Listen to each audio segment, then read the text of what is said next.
जय हिंद। मैं सुनील यादव।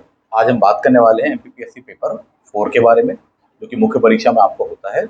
और इसमें से भी हम जिस टॉपिक पर बात करेंगे उसका नाम है मनोवृत्ति। एग्जाम की दृष्टि से, एग्जामिनेशन हॉल की दृष्टि से जो महत्वपूर्ण होता है, जिस प्रकार से वहाँ लिखना चाहिए, जिस प्रकार की अप्रोच होनी चाहिए, उन सारी बातों को इस वीडियो में क्लियर करने का प्रयास करूंगा। बहुत ही संक्षेप में बताने का प्रयास हम यहाँ करेंगे, समझने का प्रयास करेंगे, है ना। क्योंकि कितना ही आप पढ़ लें, सैकड़ों पेज की आप एक एक टॉपिक के लिए किताबें पढ़ लें, नोट्स पढ़ लें, वहां पर लिखना आपको मुश्किल 1 पेज 1.5 पेज है। तो बहुत सारी बातें सारगर्भित रूप से कैसे लिखी जाए, कौन कौन सी बातों का ध्यान रखें और पूरे के पूरे टॉपिक को शॉर्ट में कैसे बनाएं, उस पर बात करते हैं। सबसे पहली बात कि मनोवृत्ति क्या होती है। मनोवृत्ति को ही अभिवृत्ति कहते हैं। हिंदी मीडियम वाले इस बात को दिमाग में चढ़ा लें। अर्थात अभिवृत्ति और मनोवृत्ति दोनों एक ही बात है। जबकि इंग्लिश में से क्या कहा जाता है, एटीट्यूड करके कहा जाता है।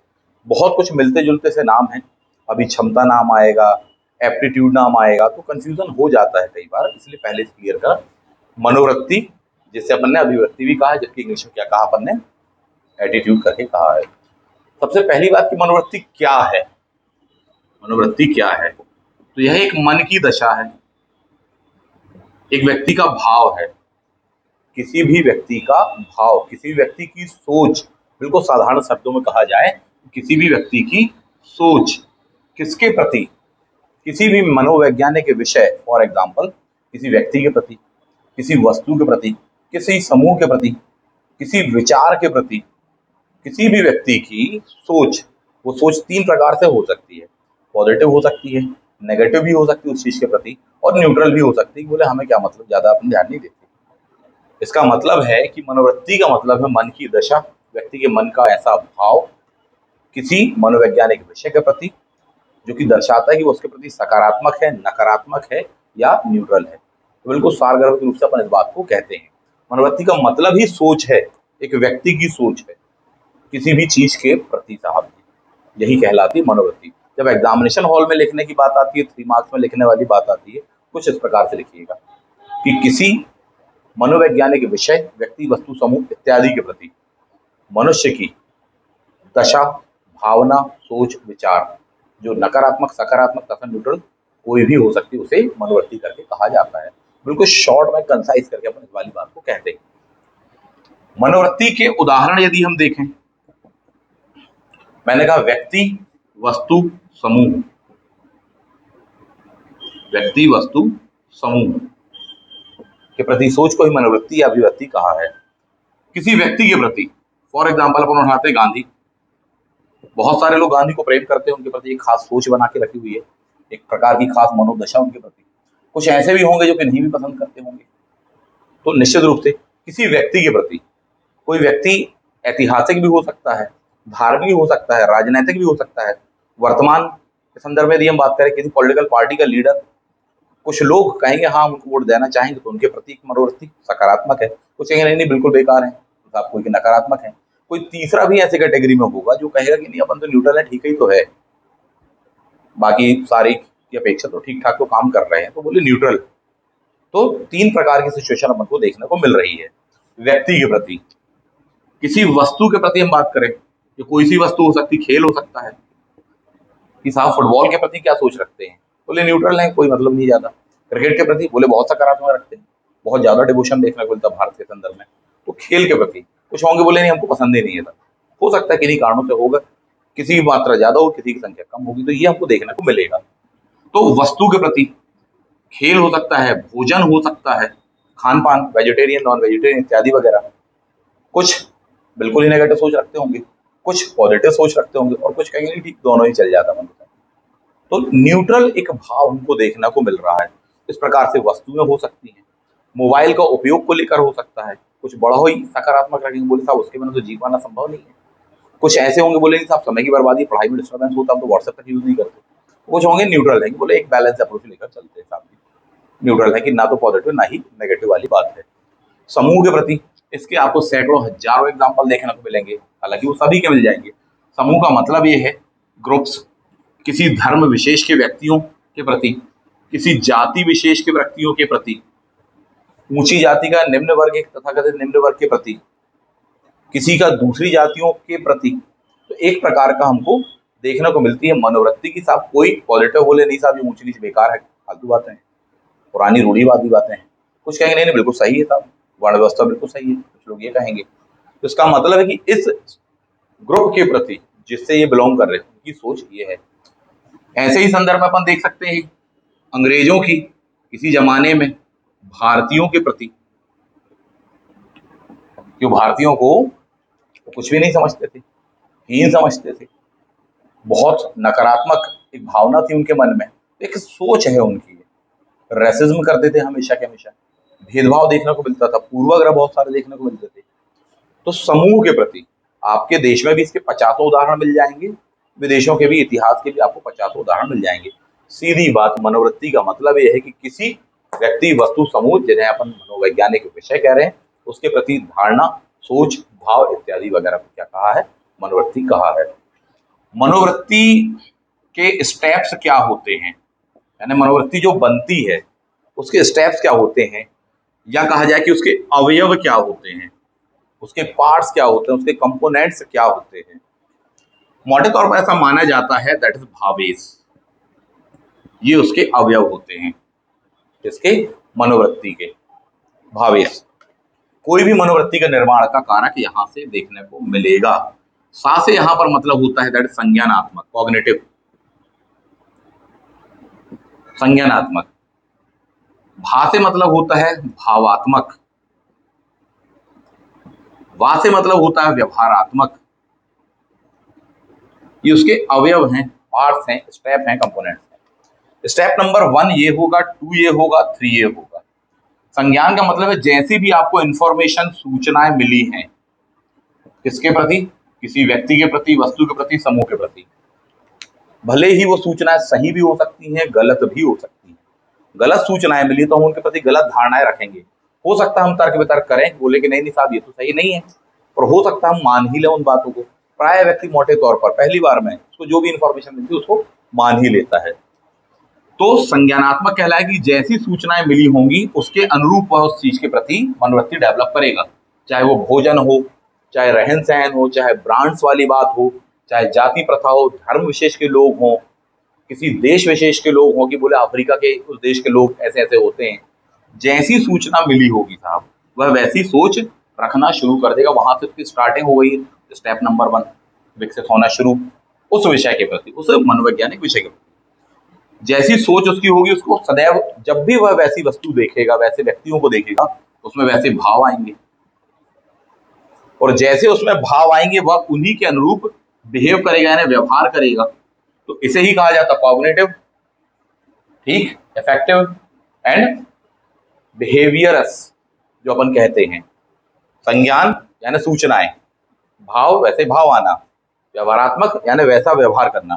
फॉर एग्जाम्पल जैसे अंग्रेजों के संदर्भ में देखा जाए, भारत में अनेक जनजातियों के परिप्रेक्ष्य में देखा जाए, जातियों के प्रति देखा जाए, महिलाओं के प्रति देखा जाए, दलित हो गए, वंचित हो गए, अल्पसंख्यक हो गए साहब जी, ठीक, कोई वस्तु हो गई, कोई व्यक्ति हो गया, भले ही वो सूचनाएं गलत मिली हों। भारत के आपको 50 एग्जाम्पल मिल सकते हैं, भारत वाला उदाहरण मत लिखना, लेकिन यहाँ पर प्रयास ही करना कि आप बाहर का एग्जाम्पल कुछ लिख सकते हैं। फॉर एग्जाम्पल अंग्रेजों का यानी गोरों का अश्वेतों के प्रति, यानी कोई भी व्यक्ति जो है जो कि अश्वेत है और दूसरा श्वेत है, तो श्वेत व्यक्ति अश्वेतों के प्रति एक असमानता परक, एक भेदभाव परक, एक नकारात्मक अभिवृत्ति रखेगा। हो सकता है दूसरा सकारात्मक भी रखे, एक एक करके उदाहरण देख लेते हैं। तो मान लीजिए कि कोई व्यक्ति है जो कि श्वेत है, अब उसे अश्वेतों के बारे में जो भी सूचनाएं मिली हैं, मान लीजिए गलत जानकारियां मिली हैं बचपन से, उसको वही बताया गया है कि इस प्रकार के जो लोग होते हैं वो ऐसे ऐसे होते हैं, अच्छे नहीं होते, फला फला फला, मान लीजिए ये पूरी सूचना भले ही गलत है। अब ये जो बच्चा है, श्वेत बच्चा है, उसके दिमाग में बातें घर चढ़ जाएंगी। एक ही चीजों को 100 बार सुनोगे प्रभाव तो पड़ेगा ही, अपने लोगों से सुनोगे तो भी प्रभाव पड़ेगा, अपने विरोधियों से सुनोगे तो भी इसका कुछ ना कुछ प्रभाव निश्चित रूप से पड़ेगा ही। अब वो प्रभाव पड़ा तो जब भी अगली बार वह उन्हें देखेगा उसके दिल दिमाग में वैसे भाव आएंगे, क्योंकि वह घटना कई बार हो चुकी है, और जैसे उसमें वो भाव आए वैसा ही वह व्यवहार करने वाला है, जो उसकी बॉडी लैंग्वेज में नजर आएगा। कि वह उनके पास में साथ में खड़े होना पसंद ना करे, हो सकता है अच्छे से बात ना करे, हो सकता है उनके साथ में उत्तेजनापरक व्यवहार करे, क्रोध करे, गुस्सा करे, हो सकता है कि अगर उसे कोई ऐसी बातें कही गई हों तो हिंसा पर भी उतारू हो जाए, तो उसकी फाइनली उनके प्रति क्या हो गई, नकारात्मक। वहीं इस बंदे को आप पलट दो, उसे बचपन से ही अश्वेतों के प्रति एक सकारात्मक सूचना, एक अच्छी सूचनाएं मिली हैं कि बोले साहब इनके साथ बहुत अत्याचार हुआ है, तो वह उसको जो सूचनाएं मिली हैं वह उस पर विश्वास करेगा, उनके प्रति दया, प्रेम, समानता परक व्यवहार रखेगा, वैसी मनोवृत्ति, और वही चीज उसकी एक्टिविटीज में दिखेगी। तो ये व्यक्ति हो सकता है भविष्य में अब्राहम लिंकन जैसा व्यक्तित्व निकले, सकारात्मक अभिवृत्ति विकसित हो गई। तो इस प्रकार से अपन देखेंगे अभिवृत्ति निर्माण के स्टेप्स होते हैं। ठीक, द नेक्स्ट वन, अभिवृत्ति निर्माण के कारक क्या होते हैं, क्यों अभिवृत्ति डेवलप होती है, कारण क्या है उसके, कारक क्या है, पूछे कि कैसे विकसित होती है। बहुत सिंपल सी बात है, व्यक्ति के जीवन में घटित घटनाएं, प्रघटनाएं, दुर्घटनाएं, जैसी भी घटनाएं उसके साथ में घटित हुई होंगी, चाहे वो उसके पक्ष में रही हो चाहे विपक्ष में, सकारात्मक रही हो चाहे वह घटना उसके साथ में नकारात्मक हुई हो, अनुकूल रही हो चाहे प्रतिकूल रही हो, जैसी हुई होगी वो घटना, उसको जैसे रिजल्ट मिले होंगे, उसकी मानसिकता उन विषयों के प्रति, उन व्यक्तियों के प्रति वैसे डेवलप होगी। यानी जीवन में घटित अनुभव ही इसके सबसे मूल आधार हैं, सबसे बेस पॉइंट इसका ये कहलाता है। इसके अलावा भी अन्य आधार होते हैं, लेकिन सारी बातों को एक साथ कहा जाए तो जीवन में घटित होने वाली घटनाएं इसका आधार होती हैं। अगर बिल्कुल बिगिनिंग से देखा जाए, बिल्कुल रूट लेवल से या शॉर्ट में समझने का प्रयास करें, तो कारक में सामाजिक कारक भी होता है, आर्थिक भी होता है, राजनैतिक भी होता है, धार्मिक भी होगा, सांस्कृतिक भी होगा,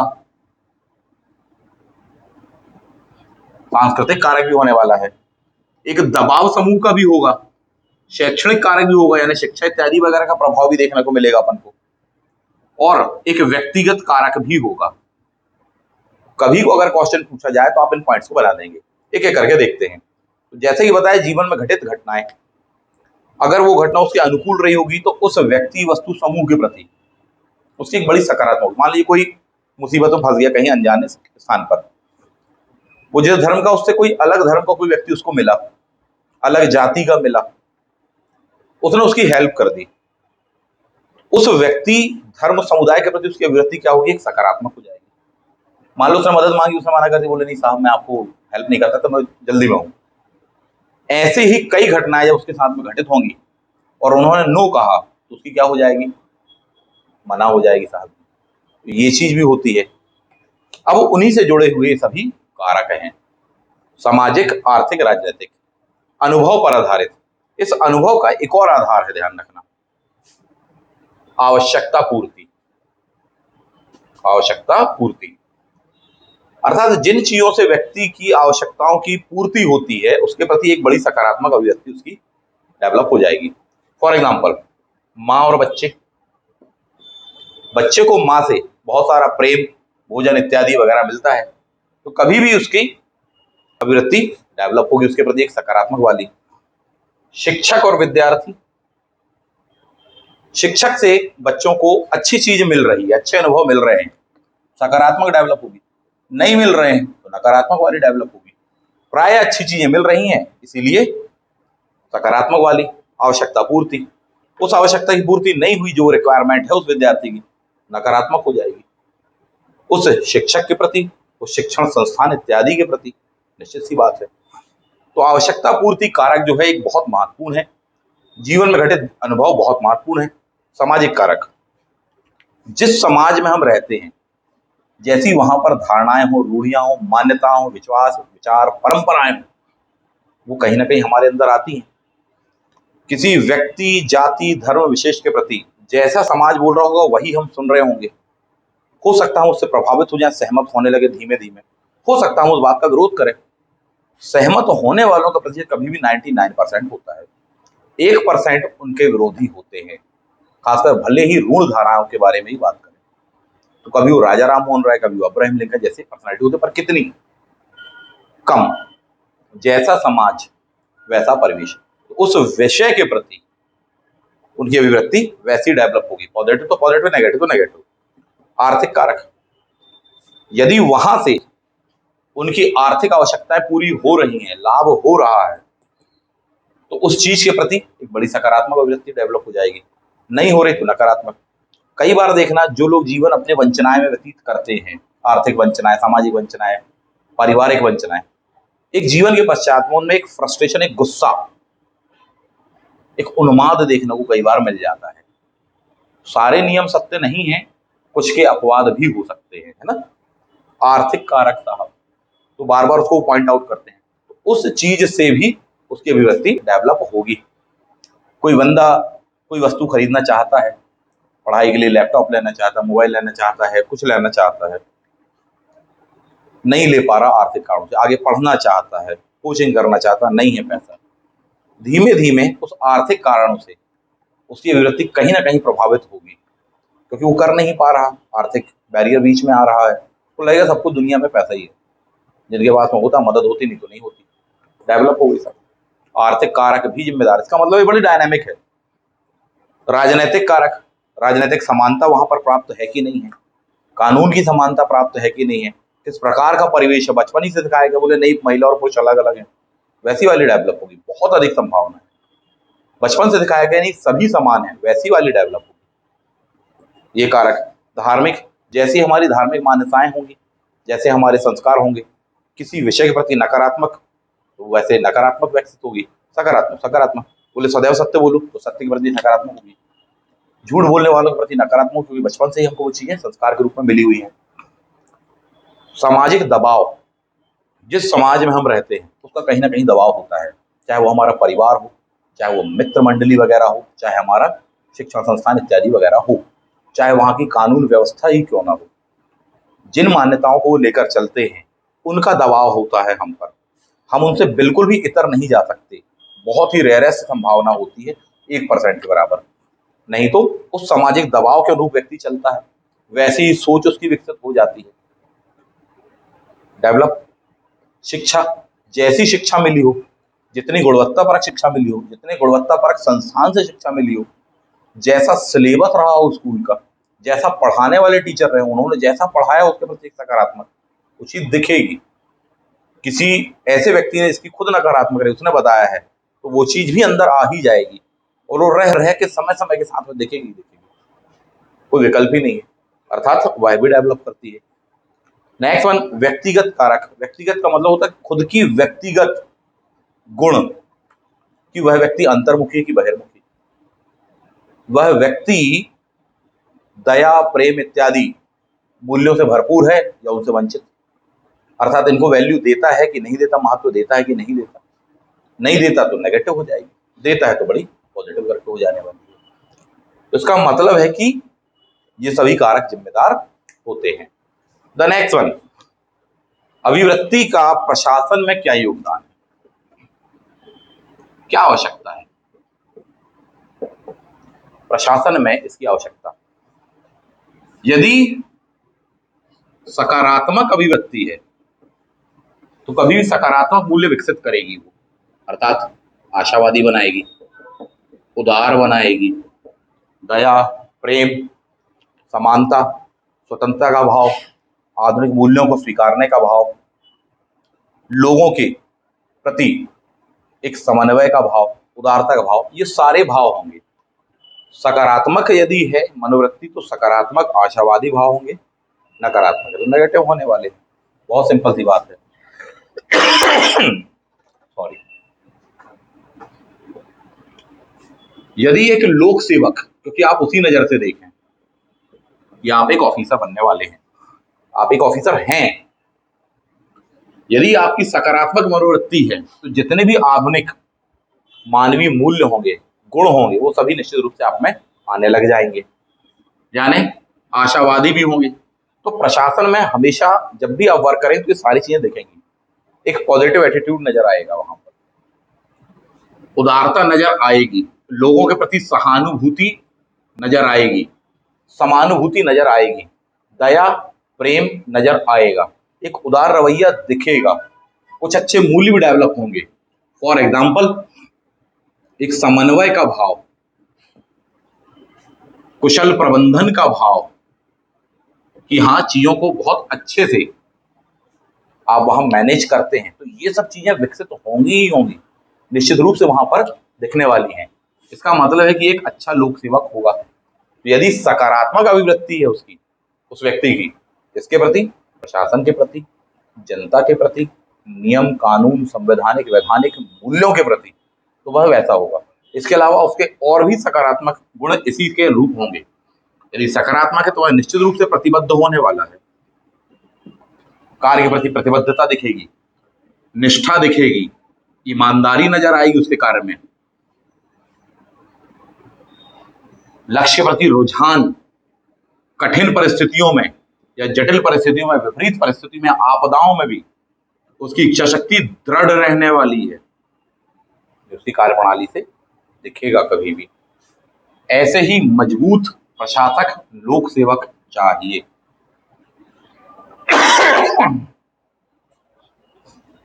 तो इसका मतलब है कि प्रशासन में एक सकारात्मक मनोवृत्ति का व्यक्ति आएगा तो एक सकारात्मक भाव डेवलप करेगा। यदि नेगेटिव वाला आ गया तो वही नकारात्मक मूल्य उसके नजर आने लग जाएंगे। एक सकारात्मक अभिवृत्ति वाले विद्यार्थी ही चाहिए। यही वजह है कि सीसैट जैसा, आप देखते हैं प्रीलिम्स का हो चाहे मेंस का हो, ये नया सिनेरियो लाया गया था। क्यों? इन विषयों के कारण। तो इसका उपयोग होता है किसमें? प्रशासन में। हर मूल्य पर जितने भी आप लोक सेवक के मूल्य पढ़ेंगे उन सारे मूल्यों में ये फॉर्मूला लगेगा। संक्षेप में बता रहा हूं, आप अपने हिसाब से उसको मॉडिफाई करके ऐड करते चले जाना। द नेक्स्ट वन, मनोवृत्ति में एक चीज अपन और देख लें। मनोवृत्ति से जुड़ा हुआ एक जो पहलू है वह कहलाता है पूर्वाग्रह एंड भेदभाव। इन दोनों बातों को समझें और उसके बाद में इसके परिवर्तन को देखें। पहली बात तो पूर्वाग्रह क्या है, पढ़िएगा बहुत आराम से, बहुत सारी डिटेल आपको मिल जाएगी। पूर्वाग्रह अपने आप में एक नकारात्मक मनोवृत्ति है। सबसे पहली बात, जो कि किस पर आधारित होती है? भेदभाव पर आधारित होती है। पूर्वाग्रह में कभी भी विवेक नहीं होता, यानी विवेकहीन होती है सामग्री। दैट इज पूर्वाग्रह। यानी पूर्वाग्रह क्या है? अपने आप में एक मनोवृत्ति है। सबसे पहली बात कैसी? नकारात्मक। मनोवृत्ति का मतलब है किसी व्यक्ति, वस्तु, समूह आदि जैसे मनोवैज्ञानिक विषयों के प्रति मन का भाव। कैसा मन का भाव? नकारात्मक वाला, जो किस पर आधारित हो? भेदभाव पर आधारित हो। उसमें क्या ना हो? विवेक ना हो। जब ऐसा कोई भाव है तो उसे क्या कहा जाता है? पूर्वाग्रह। पूर्वाग्रह जो होते हैं कभी भी रूढ़ धारणाओं पर, ओल्ड पुरानी मान्यताओं पर, प्रथाओं पर या सुने हुए श्रवित इन सब बातों पर आधारित होते हैं। पूर्वाग्रह जो होते हैं कभी उन्हें तर्क नहीं होता, केवल मान्यताएं होती है, यानी ऐसा मानते हैं। बहुत सारे बहुत प्रकार के पूर्वाग्रह देखने को मिलेंगे। जातियों में आपस का पूर्वाग्रह, धर्म के लोगों में पूर्वाग्रह कि साहब हम अच्छे वो खराब, हमारी जात ऊंची उनकी जात छोटी, बहुत सारे पूर्वाग्रह। एक सी जातियों में तो सूर्यवंशी, चंद्रवंशी सब अपने आप को श्रेष्ठ बता रहे हैं। पूर्वाग्रह है, इसका कोई तार्किक आधार नहीं है, इसका कोई वैज्ञानिक आधार नहीं है। यह क्या है? पूर्वाग्रह भेदभाव पर आधारित है। अपने आप को बड़ा, बाकी को छोटा, अपने को महत्वपूर्ण, बाकी को कम महत्व का, महत्वहीन समझना, भेदभाव करना। विवेक होता तो पूर्वाग्रह नहीं होता। इसका मतलब है क्या? विवेक नहीं होता। बुद्धि तो हो सकती है लेकिन विवेक नहीं होता, उसे क्या कहा जाता है? पूर्वाग्रह। तो सीधी सी बात, पूर्वाग्रह एक नकारात्मक मनोवृत्ति है जो कि किस पर आधारित होती है? कभी भी भेदभाव पर। व्यक्ति व्यक्ति से भेदभाव करता है। भेदभाव और पूर्वाग्रह के बारे में समझ लीजिए। पूर्वाग्रह प्रायः नकारात्मक ही होता है। भेदभाव सकारात्मक प्लस नकारात्मक दोनों उद्देश्यों से किया जा सकता है। नकारात्मक 50 उदाहरण आपको पता है जो कि भेदभाव पर आधारित। बात की जाति प्रथा, दलितों के साथ में, महिलाओं के साथ में, वंचितों के साथ में, दिव्यांगों के साथ में, तुम्हारे पूर्व जन्म के कर्म, बहुत सारी ऐसी बातें अपन को लोगों से सुनने देखने को मिलती हैं। तो पूर्वाग्रह तो नकारात्मक ही है, वो सारे पहलू यहाँ लागू होंगे। भेदभाव कई बार सकारात्मक अवधारणाओं पर भी आधारित होता है। फॉर एग्जाम्पल, संविधान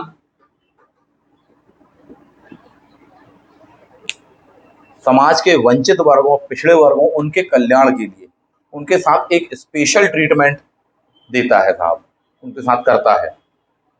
फॉर एग्जाम्पल, आरक्षण का मुद्दा,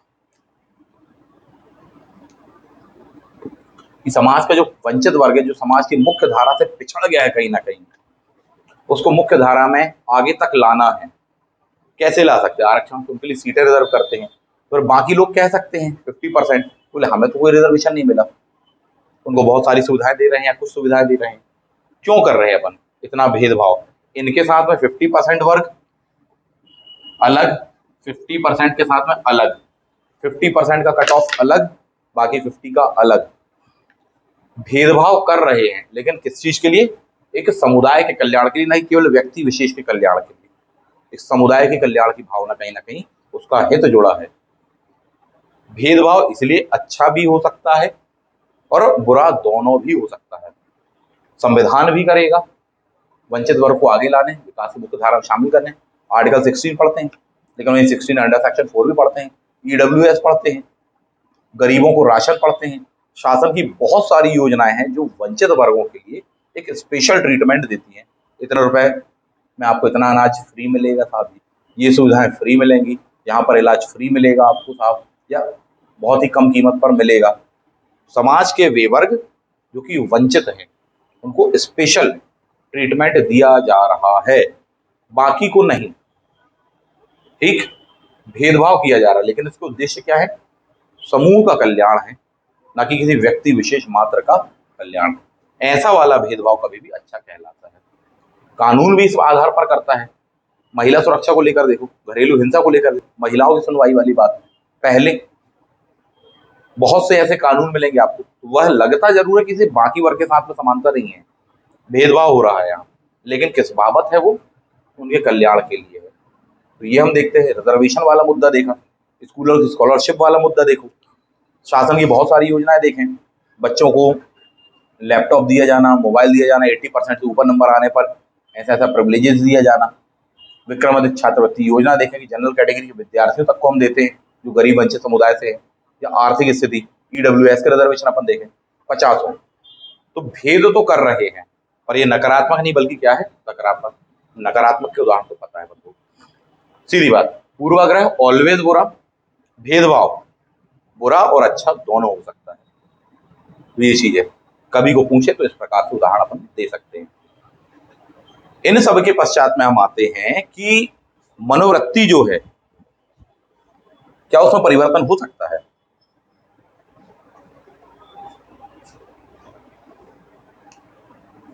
निश्चित रूप से मनोवृत्ति में परिवर्तन संभव है। व्यक्ति की जो मनोवृत्ति होती है प्रायः मानी जाती है स्थिर है, लेकिन विचार परिवर्तनशील है। आज किसी व्यक्ति, वस्तु इत्यादि के प्रति जो विचार है, हो सकता 5 साल 10 साल बाद उसके प्रति हमारी सोच बदल जाए, मानसिकता बदल जाए, मनोवृत्ति बदल जाए। समय काल के भी सापेक्ष होती है, तो निश्चित रूप से उसमें परिवर्तन संभव है। इन परिवर्तनों के कई कारण हो सकते हैं, परंतु अगर एक सिस्टमैटिक वे में देखें, स्टेप बाय स्टेप देखें, तो सबसे पहला कारक जो होता है वह होता है स्रोत, सोर्स, कि उस विषय के प्रति हमको बड़े ही पॉजिटिव एग्जांपल्स दिए जाए, बहुत ही पॉजिटिव लोगों के द्वारा, फेमस लोगों के द्वारा दिए जाए। एडवर्टीजमेंट कंपनीज जाने माने अभिनेताओं, खिलाड़ियों इत्यादि वगैरह से एडवर्टीजमेंट कराती हैं, इसको खाने से सुंदर बन जाओगे, इसको लगाने से सुंदर बन जाओगे, श्रेष्ठ बन जाओगे, दिमाग तेज चलने लगेगा। बहुत सारे जो भी लोग उसको फॉलो करते हैं, उसके द्वारा कही गई इन बातों को फॉलो करने की संभावनाएं थोड़ी सी ज्यादा होती है।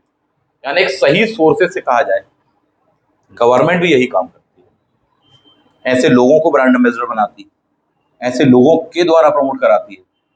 कई अति महत्वपूर्ण विषय होते तो अनेक मंत्री आकर अपना बयान जारी करते, खुद प्रधानमंत्री बोलते साहब आगे आगे, ताकि उस विषय के प्रति लोगों की मनोवृत्ति क्या बने, एक सही दिशा प्राप्त कर सके, सकारात्मक बन सके, ये प्रयास किया जाता है।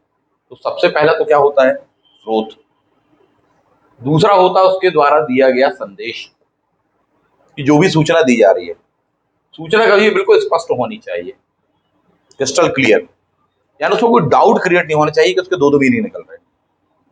यदि ये दी जा रही है, उस सही सूचना से लोगों में परिवर्तन आता है, मानसिकता में परिवर्तन आता है। जितने अधिक मात्रा में ऐसे उदाहरण उनको मिलेंगे, उस चीज के प्रति परिवर्तन आएगा। फॉर एग्जाम्पल, सती प्रथा देखे, विधवा विवाह देखे, किसी जमाने में तो बिल्कुल साहब हल्ला मच जाता था, लेकिन बाद में उसके सैकड़ों उदाहरण आए। शुरुआत में तो एक ही उदाहरण आएगा, बाद में जैसे जैसे उदाहरणों की संख्या बढ़ती चली गई, उस विषय को लेकर मनोवृत्ति लोगों की बदली। विदेश जाना, धर्म नष्ट हो जाता है। जैसे जैसे वैसे उदाहरण सामने आए, आवश्यकता पूर्ति सिद्धांत, सॉरी, अन्य बातें आई, तो उन चीजों के प्रति परिवर्तन लोगों में आया। तो पहला, किस स्रोत से मिल रही है, दूसरा क्या इंफॉर्मेशन मिल रही है, और तीसरा होता है स्वयं व्यक्ति, उस पर भी निर्भर करता है। ठीक, स्वयं व्यक्ति अर्थात उसका खुद का नेचर क्या है, वो खुद भी परिवर्तन लाना चाहता कि नहीं, वो नए विचारों को एक्सेप्ट करता कि नहीं, उसका खुद का बिहेवियर कैसा है, कि वो हमेशा बिल्कुल डिफेंसिव रहता है, बोले जो बोल दिया वो सही है, हमें नहीं सुनना किसी का, हमें कोई क्या बताएगा, हम तो महाज्ञानी हैं। अगर उसका व्यक्तित्व ऐसा है तो उसकी मानसिकता में उस विषय के प्रति परिवर्तन लाना बहुत कठिन है, बहुत मुश्किल काम है। यदि वो सुनने को, तथ्यों को स्वीकारने को, उसको क्रॉस चेक करने को तैयार है, चिंतन मनन के लिए तैयार, तो निश्चित रूप से परिवर्तन लाया जा सकता है। नहीं है तो नहीं, तो इसका मतलब डिपेंड करता है कौन व्यक्ति। जिस तरह से पहला वाला भी आपको बताया गया स्रोत, इस पर भी निर्भर करता है कि कौन व्यक्ति आपको मैसेज दे रहा है। बोले साहब बहुत हायर पर्सनालिटी, बहुत ही फेमस है, वो दे रहे हैं, चीजों के प्रति बदलाव आ जाएगा। किन्हीं व्यक्तियों को स्वयं महात्मा बुद्ध, गांधी, महावीर इत्यादि, स्वामी विवेकानंद जैसी पर्सनालिटी से मिलने का सौभाग्य प्राप्त हुआ, मिले तो उनकी सोच में परिवर्तन आया। कई ऐसे उदाहरण देखते हैं कि ऐसे साधु सन्यासी लोगों से मिले, तब पहले डाकू से बाद में संत हो गए। इसका मतलब है कि परिवर्तन तो आता है, डिपेंड करता है किससे मिले और कौन व्यक्ति मिला और उसको क्या संदेश मिला। और उसके साथ साथ ये विषय तो है, इनको और उल्टा कर दो, जैसी शिक्षा मिली, हो सकता है बिगिनिंग में अच्छी शिक्षा ना मिली, बाद में गुणवत्तापरक शिक्षा मिली, चीजों के प्रति बदलाव आया, बिल्कुल आता है। पहले वैसा सामाजिक वातावरण ना मिला, बाद में मिला। पहले अपन केवल अपने एक बंद एरिया में रह रहे थे, अपने मोहल्ले, गली, कॉलोनी में, बाद में बच्चे तैयारी करने के लिए बाहर की बड़े शहरों, मेट्रो सिटी इत्यादि वगैरह में गए, विभिन्न धर्म समुदाय के लोगों के साथ में मेल मिलाप हुआ, बैठक हुई, बातचीत हुई, चर्चा हुई, परिवर्तन आएगा। पहले जो था उससे तो चेंज हो जाएगा, यानी उसकी मानसिकता में, मनोवृत्ति में कुछ तो बदलाव आया, आता है। डिपेंड करता है इन तीन बातों पर प्लस इन पर, आवश्यकता पूर्ति सिद्धांत, जीवन में घटित अनुभव, और एक और होता है प्रबोधक संप्रेषक। ऐसा व्यक्ति यदि बहुत ही मजबूत पर्सनैलिटी जो मिला, तो निश्चित रूप से आपकी सोच में बदलाव ले आएगा। प्रबोधक संप्रेषक या संप्रेषण, संप्रेषण एक प्रक्रिया होती है, इसके माध्यम से अपन किसी व्यक्ति की मनोवृत्ति को समझ सकते हैं, जान सकते हैं एक तार्किक स्वरूप में, तथा उसमें बदलाव लाने के लिए कुछ कार्य भी कर सकते हैं, तो उसकी मनोवृत्ति बदलाव ला सकते हैं। उसे ही क्या कहा जाता है, प्रबोधक संप्रेषक करके कहा जाता है उस व्यक्ति को, जबकि उस प्रक्रिया को संप्रेषण करके कहा जाता है। तो ये चीज अपन देखेंगे। तो ये था मनोवृत्ति से संबंधित एक पूरा का पूरा ओवरव्यू। मेरे ख्याल से लगभग सारी चीजों पर चर्चा हो गई है। इसमें जो क्वेश्चन आए हुए हैं उनको निकालिए। कभी क्वेश्चन आया कि मनोवृत्ति में परिवर्तन कैसे, कभी क्वेश्चन है पूर्वाग्रह और भेदभाव में क्या अंतर है, मनोवृत्ति 3 मार्क्स वगैरह पर ऐसे क्वेश्चंस वगैरह आए हुए हैं। पूछ लेगा कि साहब मनोवृत्ति निर्माण के स्टेप्स क्या होंगे, अवयव क्या होंगे, कंपोनेंट्स क्या होंगे, ABC, जिसे अपन भावेश करके बोल रहे हैं। स्टेप नंबर 1 ये होगा, 2 ये होगा, 3 ये होगा, अब मनोवृत्ति निर्माण के कारण क्या होंगे, ये जो कारण आपको बताए हुए हैं ये वाले हो जाने वाले हैं। प्रशासन में क्या जरूरत है, तो जितने भी गुण लोक सेवक में होने चाहिए वो सारे मनोवृत्ति पर ही निर्भर करते हैं। चाहे कानून के प्रति आस्था हो, संविधान के प्रति आस्था हो, कार्य के प्रति प्रतिबद्धता हो, उच्च नैतिक मूल्य हो, आधुनिक नैतिक मानवीय मूल्य हो, उसकी उस सकारात्मक मनोवृत्ति पर ही निर्भर करते हैं। यदि वह लोकतंत्र में समानता के सिद्धांत पर विश्वास करता तो अच्छा बिहेवियर ही करेगा, नहीं करता तो साहब चीजें हो जाएंगी। यही वजह कि इतना बड़ा सिलेबस बनाकर आपको पढ़ाया, बताया, समझाया इत्यादि वगैरह जाता है, ताकि आप उस चीजों को समझ सके। मेरे ख्याल से मनोवृत्ति के लिए ये काफी सफिशिएंट है। पढ़ने के लिए कंटेंट आपको चाहिए तो शॉर्ट में अगर चाहें बिल्कुल ये आपको नोट्स मिल जाएंगे, ये बेस्ट है अपने आप में। इतने कम स्पेस पर दिया हुआ है कि कम से कम शब्दों में आप पढ़ेंगे, कम से कम पेज में सारगर्भित टू द पॉइंट मुद्दे की बात को पढ़ेंगे, और इस प्रकार से समझ विकसित करने के बाद में जब एग्जाम में क्वेश्चन आएगा बड़े आराम से लिख लोगे आप। काफी क्वालिटेटिव लिखोगे, कुछ अपने तरफ से ऐड करके भी लिख पाओगे, समझ विकसित कर पाओगे, करंट अफेयर्स के साथ भी ऐड कर पाओगे। न जाने कितने उदाहरण दिए कि शासकीय योजनाएं, कोई सी नई योजना उठाकर, कोई बात कही कि आपदाओं का अवसर बदलना, उठाकर टैग लाइन ऐड कर देना, तो अपडेटेड दिखेगा, कोई गाइड का या पिटा पिटाया टाइप का उत्तर नजर नहीं आएगा। यहाँ पर ये जो पंच सेंटेंस करंट अफेयर के साथ में अपडेशन एक खुद के द्वारा बनाया गया, रचा गया, समझा गया ये जो उत्तर होता है, कभी भी आपको ज्यादा अंक दिलाता है। यदि एक सही समझ आपकी विकसित हो गई है तो उस टॉपिक के प्रति जितनी बातें ये बताई हैं, इस प्रकार से आपने उस चीजों को समझ लिया तो निश्चित रूप से आप एक बहुत अच्छा उत्तर लिखने वाले हैं, क्योंकि आपकी सोच सही हो चुकी है उसके प्रति। नहीं तो कई बार ये होता है कि आप बहुत ज्यादा पढ़ रहे हैं। मैं क्यों नोट्स बोलता हूँ, क्योंकि आप टेक्स्ट बुक पढ़ रहे हैं, इतना कुछ पढ़ चुके हैं कि समझ में नहीं आ रहा कि उसको निचोड़ा कैसे। वो चीज आपको यहाँ पर एक बार में सिर्फ इतनी सी चीज पर हाथ में लग जाती है, इसलिए महत्वपूर्ण होता है नोट्स। और जब वही टॉपिक आपको यहाँ पर 100 पेज में पढ़ना है, नोट्स में मात्र 2 पेज में दिया है, खत्म, और सारी बातें दी है 2 पेज में, तो सिलेबस आप फटाफट पढ़ पाते हो, कॉन्फिडेंस आता है आप में, सोच पाते हो, चिंतन मन कर पाते हो, रिलेट कर पाते हो, उसको अपने तरफ से दिमाग लगा पाते हो, समय बचता है, ऊर्जा बचती है कि हाँ इसको हम बाकी सब्जेक्टों में, विषयों में, टॉपिकों में लगा पाए, एक अच्छा परफॉर्मेंस दे पाते हो। क्योंकि ना केवल पढ़ना है बल्कि पढ़ाई का मैनेजमेंट भी चाहिए, आंसर राइटिंग का मैनेजमेंट, वो इससे आ सकता है। कुछ ऐसी समझ विकसित करें जिससे पढ़ें नोट्स से। नोट्स चाहिए, बैचेस चाहिए आपको, यदि करना है तो हमारे यहाँ स्टार्ट हो चुके हैं नए बैचेस, आप ज्वाइन कर सकते हैं, अभी पर्याप्त समय है, बहुत आराम से पढ़ा रहे हैं, कोई जल्दबाजी नहीं, क्योंकि एग्जाम काफी समय के पश्चात में है। डिटेल्ड में पढ़ा रहे हैं, ये तो काफी शॉर्ट में रहा। आंसर राइटिंग प्रैक्टिस भी हो रही है साहब, आपके पास भी समय, तो आप एक रिलैक्स माइंड से पढ़ पाते हो। बाद में नहीं तो रिजल्ट आने के पश्चात में भागम भाग पढ़ोगे तो आधा सा तो सिर के ऊपर वाली बात हो जाती है, और थोड़ी बहुत अपन परफॉर्मेंस दे पाते हैं। और एक नियम तो हमेशा याद रखिए मेरा, अभी कोई नोटिफिकेशन नहीं है, अभी क्लियर नहीं है कि मेंस देना है नहीं देना, ठीक, ये शांति काल कहलाता है। इस समय जो तैयारी करेगा वही नेक्स्ट वे या नेक्स्ट नोटिफिकेशन में सेलेक्ट होगा। जो विद्यार्थी नोटिफिकेशन आने के बाद में या रिजल्ट आने के बाद में तैयारी कर रहे हैं, वो उस एग्जाम के लिए नहीं कर रहे होते, बल्कि उसके बाद के लिए कर रहे होते हैं। इस नियम को सदैव ध्यान रखिएगा।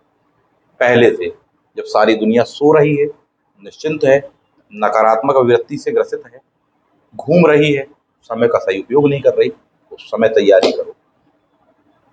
जब ठंड में ठिठुर के सो रही है जनता, उस समय तैयारी करो। जब गर्मी से बेहाल होकर निश्चिंत है, उस समय तैयारी करो। जब नोटिफिकेशन नहीं है, वैकेंसी नहीं है, उस समय तैयारी करो। एग्जाम के रिजल्ट भी नहीं आ रहे, पता नहीं कब आएंगे कब नहीं आएंगे, उस समय भी तैयारी करो। एक सकारात्मक मनोवृत्ति लेकर तैयारी करो, ये बनी रहेगी तो निश्चित रूप से भविष्य में भी बनी रहेगी, प्रशासन में भी दिखेगी, इंटरव्यू में भी दिखेगी, मेंस के क्वेश्चन पेपर में भी दिखेगी, कॉपी में भी दिखेगी। यदि आज नहीं है तो कल कहां से एकदम से दिखेगी। दिखाने का प्रयास करेंगे तो समझ में आएगा कि साहब ये आर्टिफिशियल वाली दिखा रहे, ना कि वास्तविक वाली, ये होगा। तो कुछ इस प्रकार तैयारी करिए। इससे संबंधित कोई कमेंट्स हों या कोई क्वेश्चंस वगैरह हों तो पूछ सकते हैं। हमारी टेस्ट सीरीज भी स्टार्ट हो चुकी है एवरी संडे, आप चाहे तो संपर्क कर सकते हैं। मिलते हैं अगली वीडियो में। थैंक यू, जय हिंद।